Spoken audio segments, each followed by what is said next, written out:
super, super excited to have Nacole as our guest speaker.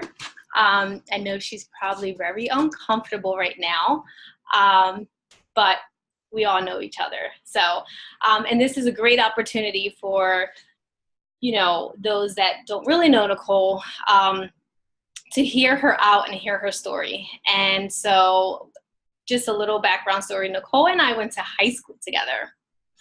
And we actually reconnected. We were kind of like high, it was kind of like, how was our relationship? You have to kind of remind me how our relationship in high school was. we were friendly, but we weren't friends. Like we would like chit chat every now and again, but we weren't really friends. Exactly. But it's so funny because when I reached out to her, she actually reached out to me. She's like, "What are you doing? Like, you look amazing. I need to know what you're doing." And she remembered who we had in like ninth grade, like social studies, our teacher. And I was just like, wow, like you have the best memory ever. And we just reconnected and we just clicked, and she's definitely my tribe. She is, I would just want to duplicate. I can't even talk tonight. I just want multiple Nacoles in my life. She is an amazing mother of triplets. She's a breast cancer survivor. She is just everything all in one. And I'm just going to stop talking because I can continue talking and let her have the mic. Take it away, Nacole. Hello. So I feel like I should like give a disclaimer because, sharing our stories can get like pretty intense. So there may be some crying. I hope not. There may be some cursing, so sorry if I offend you. But Katrina's call last week, like, really set me up. And when she was talking, I felt like so connected to her, like, immediately. So most people that have met me now, that know me now, see a happy person. I'm happily married. Like Daisy said, I have 3 little girls. I live in a really nice house in a really nice neighborhood. I have a pool. Like, everything is pretty sweet right now. But I fought so goddamn hard for every single thing that I have, because this is all I wanted in life, because this is everything I never had in life. So from the beginning, honestly, and it's sad to say it, but from the beginning, a lesson that I learned very early on, or not a lesson, but a belief that I had, was that I was not good enough. That I didn't measure up. I just didn't matter. And a big part of that was because both of my parents were drug addicts. And so, being little, I wasn't well taken care of. I wasn't enough. I wasn't enough for them to get their acts together and, be parents, do what they were supposed to do. So they were my example of exactly what not to do. And I always kind of had that in my mind. You're not good enough. You have to prove yourself. You don't matter. So what I tended to do was just try to excel at everything. I was that honor roll student. I worked really hard. I kind of just like put myself on the back burner. I was that friend that was there, like, whenever you needed them, no matter what. And, I graduated high school with honors. I moved out when I was 17. I was like, done with them. Like, I'm out of here. I supported myself. I hustled. I worked my butt off. I put myself through college twice. And, being an adult, I was like, sweet, I overcame all this stuff. But I still kind of had that nagging feeling of, I'm not good enough. As a teenager, I didn't realize it at the time, but like now thinking back, like my overeating and like binge eating really started when I was a teenager. And it's crazy because, like Daisy said, I'm sure she doesn't remember me being like a really overweight person in high school. I recently came across a picture of me when I was 15, and I look like I have like an eating disorder. I was so slim, but I really had a serious problem and I didn't even realize it. But that's definitely when it started. And it's all because in the back of my mind, I just kept having that, you're not good enough. And so, I got through school. I got a really good job because, like I said, I'm like that overachiever. And I didn't really, I was always that girl that was always dieting, that was always trying to lose some weight. But I didn't really realize how big of a problem it was. And then, because I kept telling myself, like, it's because you're unhappy. It's, when you get the job, when you get the degree, when you do all this, like, you'll even out, like, it'll be fine. And then, but I was, I got the degree, I got the career, I was doing really well. But I still had I was still overweight. And, but I didn't think about it too much. But I was doing well. And then when I was 22, so I was fresh out of college, I just started teaching special ed with the school district of Philly. My dad got arrested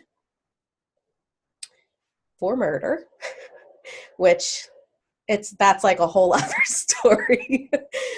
But needless to say, he went to jail.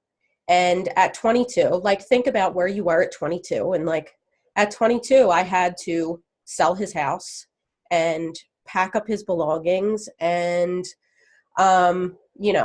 cancel his credit cards and call bill companies and credit collectors and all of that, and move my 16-year-old sister in with me and become pretty much like a mom. And, I always saw them as the example of, like, this is what you don't do. You don't do drugs because this is how your life ends up. So I went another route and I chose food. And I got up to like probably around 200 pounds. And I was like, okay, like, it's because you're depressed and overwhelmed. All this happened. So, I did the normal stuff. I joined a gym. I did some diet, and I took some of the weight off. And,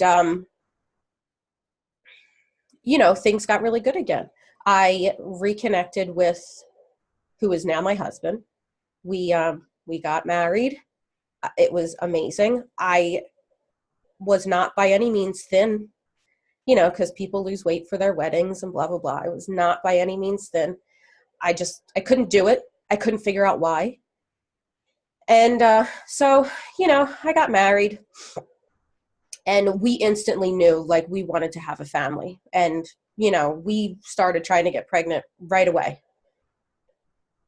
And, a couple months goes by, and I don't know if any of you have dealt with infertility, but, like, most of us are women. Sorry, Dave. When you're trying to get pregnant and it doesn't happen, it's brutal.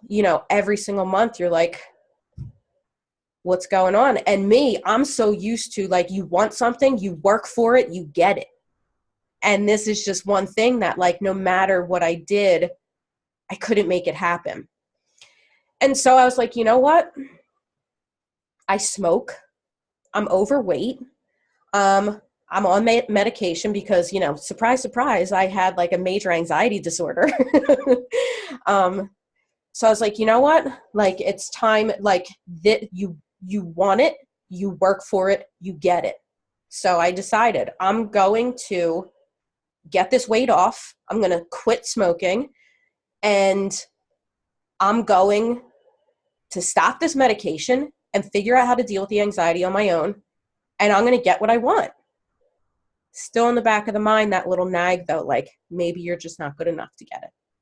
So I did it, though. I dropped 30 pounds. I quit smoking. I got off my anxiety medication, which, that certainly helped lose some weight because that wasn't a good time. But we still didn't get pregnant. We went to see fertility specialists, and they said, You're going to need some intervention. It's probably not going to happen spontaneously. And I was like, okay. So my husband and I talked, like, I wasn't on his insurance yet. I was like, you know what? We'll wait. We'll wait until I'm on your insurance, and then we'll do the treatments. Still, like, I can still keep this weight off, blah, blah, blah. Let's see, 3 months later, 3 months exactly before my 30th birthday. Sorry. I was diagnosed with breast cancer. And like, I couldn't understand. I work so hard.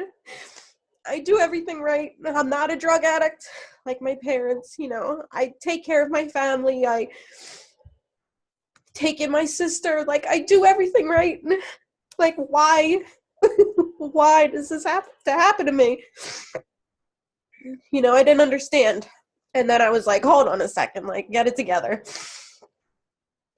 So everything went really fast because I was only 29 years old, They were like, my doctors were like, this isn't supposed to happen. But everything went fast. They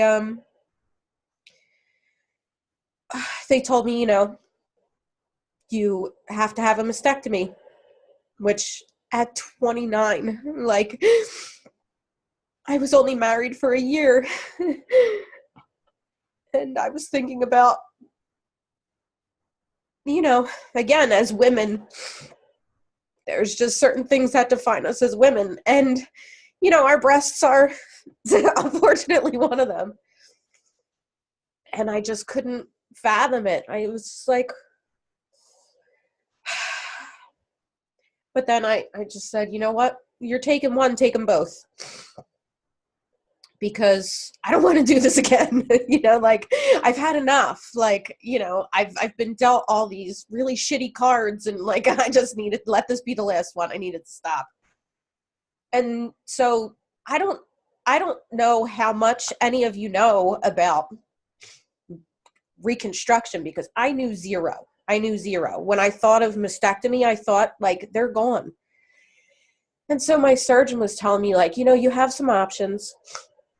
You can get them removed and do zero reconstruction, or you could get them removed and you could get implants, or you could get them removed and you could do a tummy tuck, and we use the fat to make new breasts. And I was like, huh, what? That is the option for me. My problems were solved. I was like, and this is how, I guess, kind of sick I was. All I thought about in that moment was, I can finally be skinny. And so this was a month before Christmas. And I was like, I'm getting the best Christmas present ever. I'm going to be smoking hot and cancer free. That's all I could think about. Because they told me, you caught this early. It is stage 0. It's in the duct. You won't need chemo. You won't need radiation. You just need surgery. And I was like, finally, best case scenario. If you're going to get cancer, that's the way to go. And so I had the surgery, and they said, they called me afterwards and said, it's a really good thing you got the other one taken off, because we found cancer in that breast too. And the mammograms and the MRIs missed it. So, good decision. And I was like, oh, thank God. And they're like, and unfortunately we, it's not stage 0, it's stage 1. It started to move out of the duct. So you are going to need chemo after all. And that was just like, are you kidding me? Again, it was like, come on. So I met with my oncologist, and she's talking to me, and she says, you're the youngest patient I ever had. And I was like, that's not making me feel any better. And she's like, we need to talk about fertility preservation. And I was like, okay. So I thought back to when we saw the infertility doctors, and they actually told us that my husband was the issue. And I was like, okay. So like, before you start chemo, we want you to go see the fertility doctor and maybe freeze some eggs or some embryos. I was like, sounds good. So all I wanted out of life was to be a mom, because I never really had one. And I just, I wanted to do it right. And so I went through all this testing, and, they tell me like, okay, so we're going to do IVF. We're going to pretty much pump you full of these drugs, and we're going to get a whole bunch of eggs and fertilize them and save your embryos so that when you're done with all this and you're ready, we can revisit. Sounds good. Let's do it.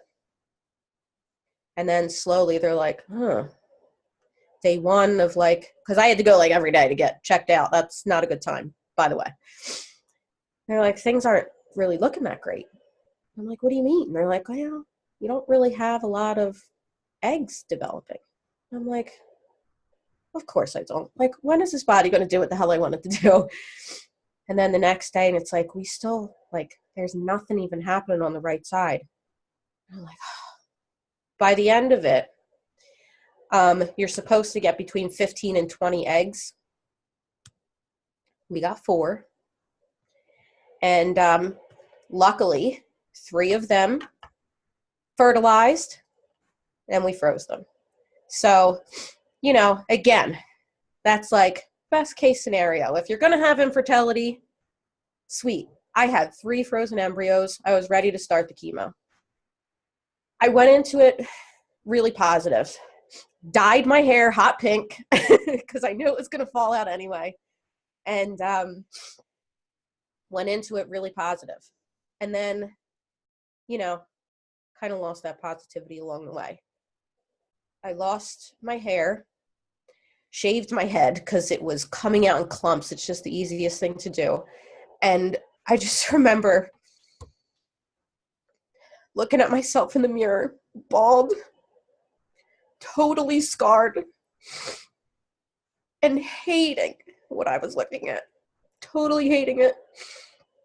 And I remember, like, I never said anything like it out loud before, but I looked at myself and said, you know what?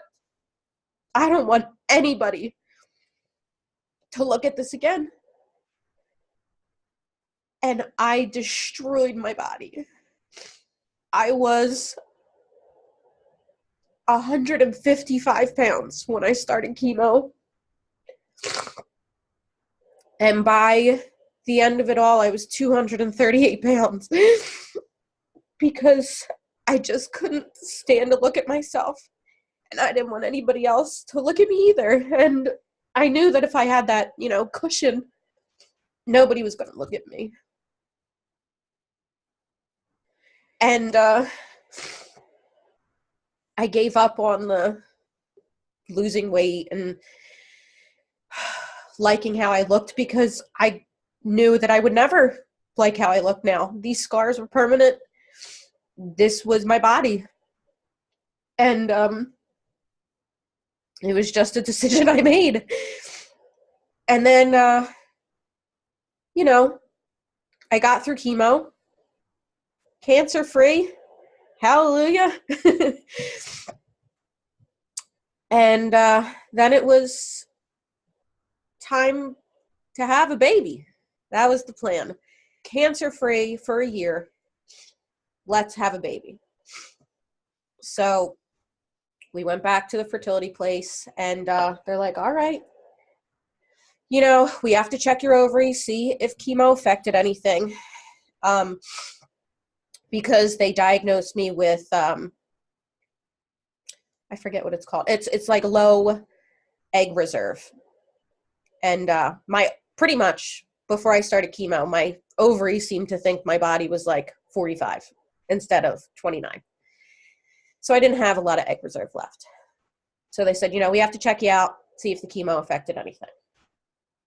Yeah, the chemo shut down pretty much everything. I think she said I had like a 5% fertility reserve, and then I had like a 0.25%.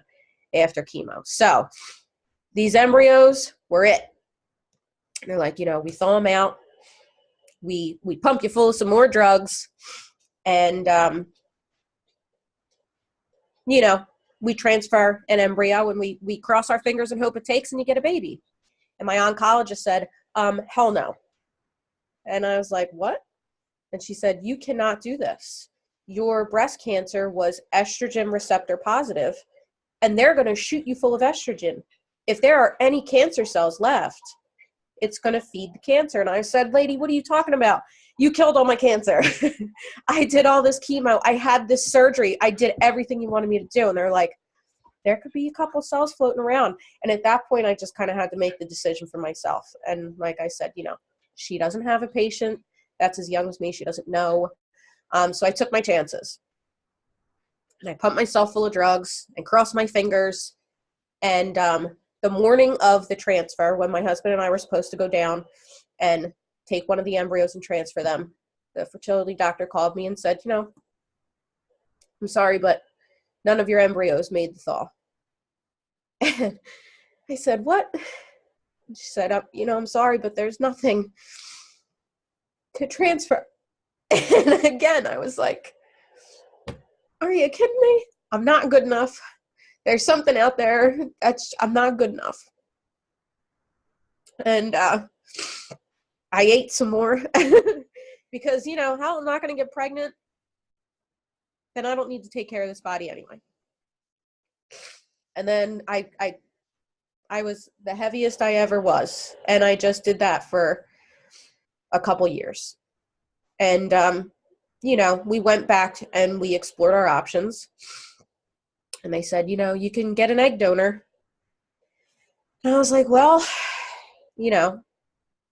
I guess that's all we can do.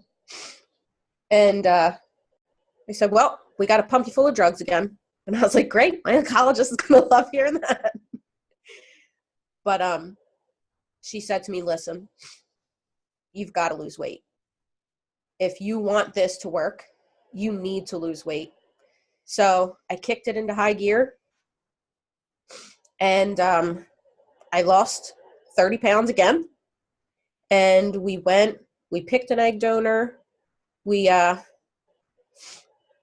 crossed our fingers, and they told us, like, listen, the eggs were frozen.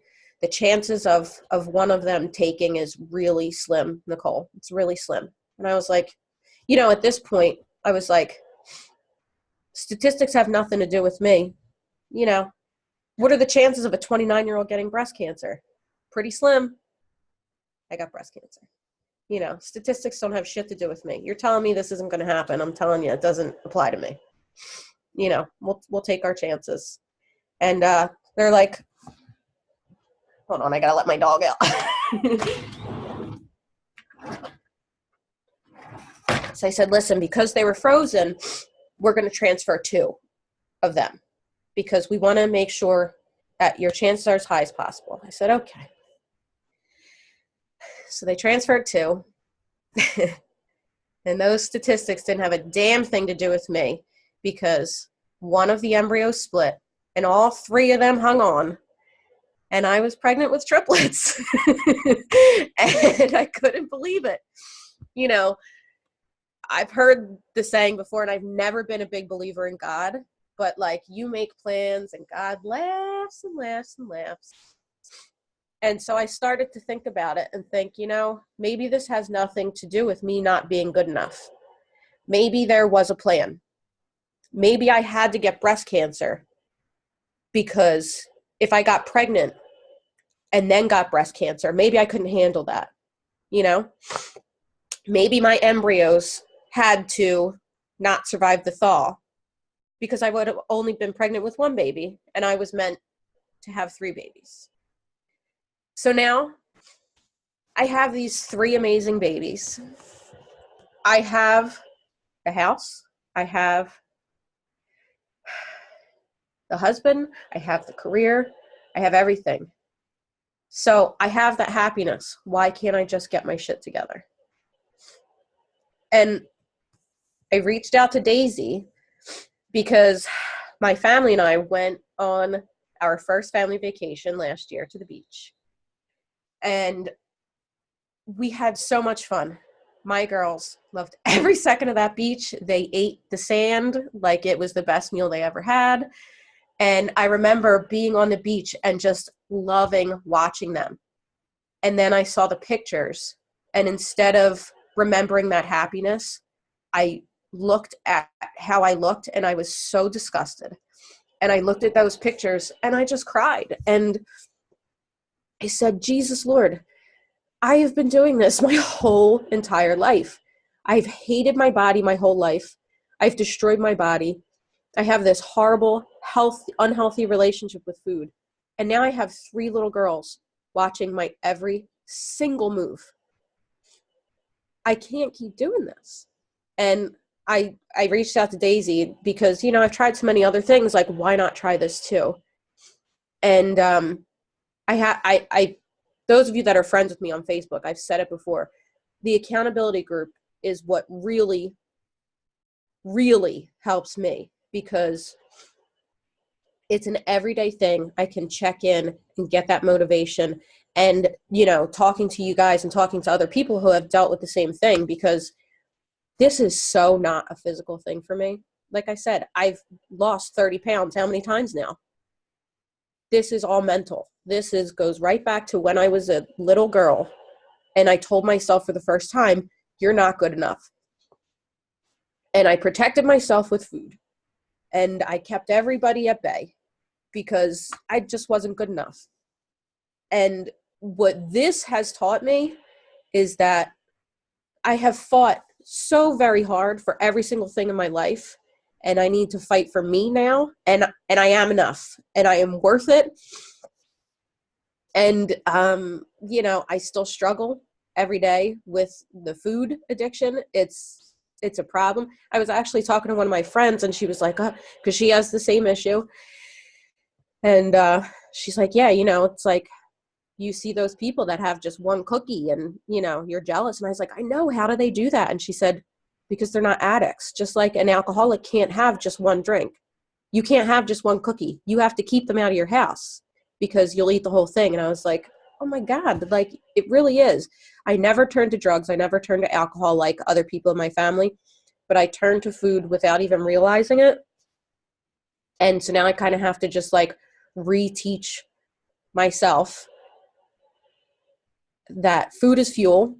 It's not comfort. It's not there when I'm sad. It's not there when I'm happy. It's not for any of that. Food is fuel. And I will do this. I've lost 20 pounds and I've kept it off. I work out every single day, and I work very hard at the nutrition piece every day. There's good days and bad days. I would love to say they're all good. I would love to say they're all 100, but they're not. It's something that I work at. But more importantly,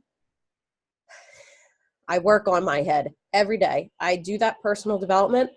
I try to teach myself and accept the fact that everything that happened to me is just stuff that happened to me. I just got unlucky in the cards I was dealt.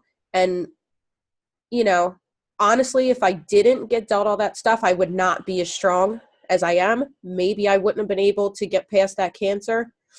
Maybe I would have given up with the infertility stuff.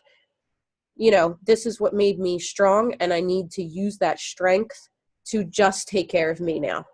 And that's it. And that's me. that's the nitty-gritty of Nacole.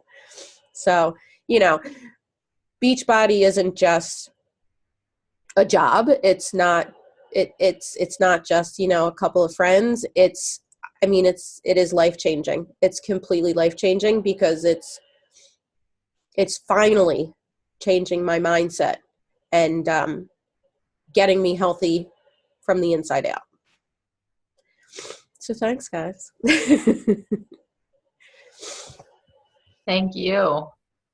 Thank you for, I didn't know half of what you shared today, and I know we've talked, a lot over the past few months. So thank you. And I love how you really focused on, like, you are enough, and how we have to make that shift, because there are so many people that we're lucky enough to work with, but they haven't been able to grasp that like food is fuel. And I need to do this to fuel my body and to get me forward. And I wanted to ask if there have been any specific personal development books to this point that you would recommend for somebody who's really having a hard time overcoming this and can't just have that one cookie, because I know there's a lot of that all or nothing, going on. So, you know what? Somebody in the Facebook group actually just recommended a book. Okay. I don't know if Leslie remembers what it's called, but it's in there. I haven't read it yet, but she said it's really good. I think You Are a Badass is probably love that one. It's always a good one for anybody to read, because that actually, like I think within like the first 10 pages I had like some like, oh, that's what's going on kind of moments, Yeah, that's a great one. Thank you. Sorry for the crying. That was good. You weren't kidding. Never need to apologize. Yeah. I was like, wow. Your story can just inspire so many people. And just the fact that, you sharing it here with us, and I know you shared some on your personal page, but just talking more about it and not being ashamed or, we all have a story to share. And we've all been through something, whether it be, in our past, just growing up, or just now. And just talking more about it helps us heal. Yeah. So that's why I wanted for you to share your story, because you have a powerful story, and sharing more and talking more about it just really helps us all heal. So that was powerful. And I loved how you mentioned Beachbody being, finally helping you with it being a life, being life-changing, and also finally changing your mindset, because that's where it is. It's all up here. Like you were saying, you kept telling yourself, I'm not enough, because of everything that you've been through, from when you were a kid to 29 years old. So like when we keep feeding ourselves these I'm not enough, that's all we know. Yeah. But no, you are an amazing person. So keep feeding yourself I'm amazing because you really are. And you are enough. So that's awesome, Nacole. Thank you. Perfect. Very.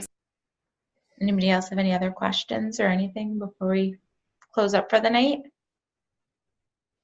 If not, then thank you again for sharing. I really appreciate it. It was nice to see a smiling, fresh face here for us. So I appreciate you taking the challenge and doing this for us. And hopefully we will see you again soon. All righty. All right. Yeah, that was amazing. Good night, guys. Thank you. Bye, guys. Bye. Have a good night.